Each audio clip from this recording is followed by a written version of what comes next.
Hello and welcome to Niaga Spotlight with me, Tamina Kausji. Niaga Spotlight goes through the week in business and future affairs. Market watch, industries, analysis and insights. We've got you covered right here on Niaga Spotlight.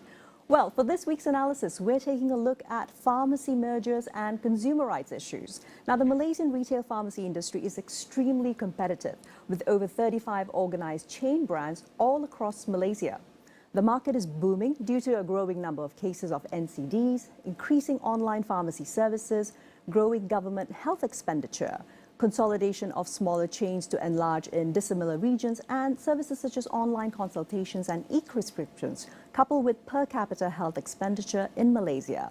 The 5 top players include Watsons, Guardian, Caring, Healthlane and Alpro Pharmacy. Now, as reported in The Edge on 21st of July, 7-Eleven is to sell Caring Pharmacy to Big Pharmacy for a robust 900 million ringgit, just under R1 billion.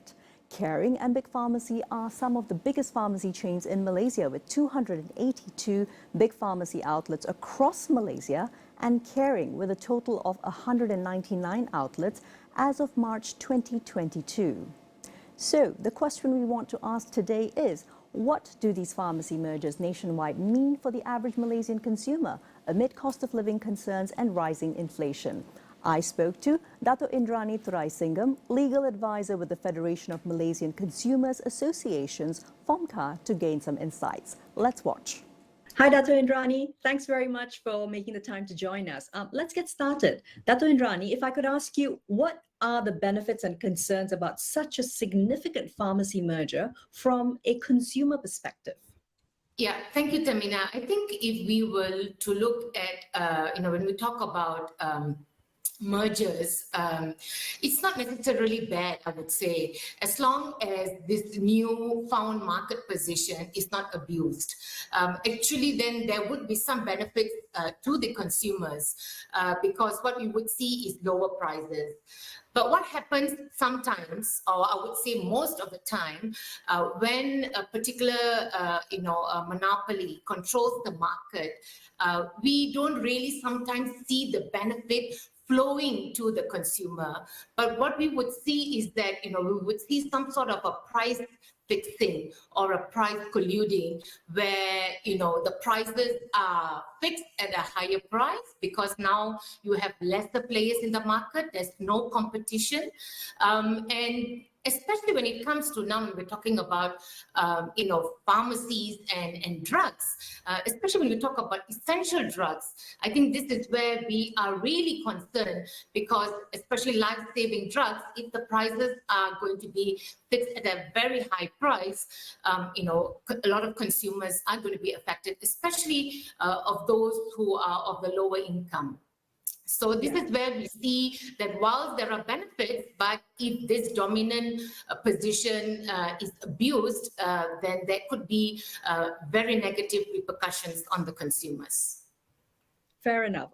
And also, of course, there has been a cumulative annual growth rate of about 9.7% for the retail pharmacy market between 2013 to 2019 in Malaysia overall. And absolutely focusing on the fact that we spend so much as an economy on NCDs in particular. Let's now focus, Dato, on economies of scale versus optimizing supply chains only for profitability. How do you feel this can be balanced best in the short and long term from a FOMCA perspective? Yeah, I mean, when we talk about optimizing the supply chain, of course, when you talk about pharmacies having, huge chain, again, the distribution cost or the logistical cost is reduced. So then there would be a lower operational cost.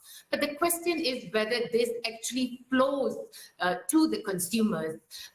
If it flows, then that's fine. Then, consumers actually get a benefit. But what then happens to the traditional individual pharmacies? For many of the low income, especially in the rural areas, they tend to depend, especially also the elderly. They are much more comfortable going to their traditional pharmacies nearby their hometowns. Now, if these big pharmacies now consolidate, and basically you don't see the existence of these community-based or individual pharmacies, that's also a big problem, because usually the individual pharmacists, the elderly or the rural people, they tend to know who their pharmacists are, and they would give the extra advice, okay, when you do this, not only take this medicine, but you need to rest, and if you've got asthma, let's not do this. They give the much more personalized service, and that's one of the things that I think that we need to consider, that when you talk about the supply chain, there are benefits in that terms, but it has to be balanced. I would say, in the long term, that we must still have in place this individual pharmacist, so that the whole of society would be able to benefit, and not only in urban centers where you have these big chains, where consumers are able to go, but we need to have a proper balance in that sense. Absolutely. And of course, that also speaks to the fact that we've got about 2,600 community pharmacies spread across Malaysia, but of course, about 50% of those are concentrated in KL Selangor alone. Moving along, Dato. Now, can I ask you about when large-scale monopolies make Malaysia more dependent on one conglomerate for the supply of essential medication? Let's compare how laws help regulate the market, such as in perhaps America, Europe, where bigger players do generally control a majority of the market. Do you feel we're moving towards that model overall? I think, yes, we are moving towards that model, and that's my fear, that that we are having this consolidation. We have seen that over the years in the different industry. So as I said, monopolies are not bad, except that when you are abusing your dominant position. And when it comes to medicine, we definitely have to ensure that the accessibility of especially essential drugs to consumers are still maintained, and at an affordable price. So, in that sense, I would definitely say that, there has to be a government intervention to ensure that the essential medicines, do reach to the consumers, and that consumers are also educated in terms of the type of medicines that they would have to purchase. Sometimes consumers are so insistent on, some of the brands that they are comfortable with. But I think with innovation, we have seen many brands in the market. So I think the health literacy is definitely an aspect that needs to be, put forward. I think much more budget allocation has to be there in terms of health literacy, and I think this is where we can ensure that the dominant position of any of these big market these players, especially in the pharmaceutical pharmacies, are not abused, and consumers can actually assert their rights to essential medicines. Absolutely. One final area, Dato Indrani. Now, looking at national interests and public healthcare expenditure burdens, what role are the consumer watchdogs playing in ensuring consumers' best interests moving forward for the retail pharmaceutical sector? Yeah, I think from our perspective, from the consumer's perspective, we can assist the government. Actually, I would want to say that, especially on the competition commission itself, because I think this is where the competition commission can play a huge role in ensuring through market surveillance that especially the big boys in the pharmacy industry do not abuse their position. So a lot of monitoring has to happen. And this has to be a bit more proactive. I think what we see now is that usually the Competition Commission waits for complaints, but I think they also have the power to be a bit more proactive, to ensure that they effectively monitor the market, to ensure that there is no vertical agreements with suppliers where suppliers only sell solely to one particular pharmacy, especially when it comes to life-saving medicines.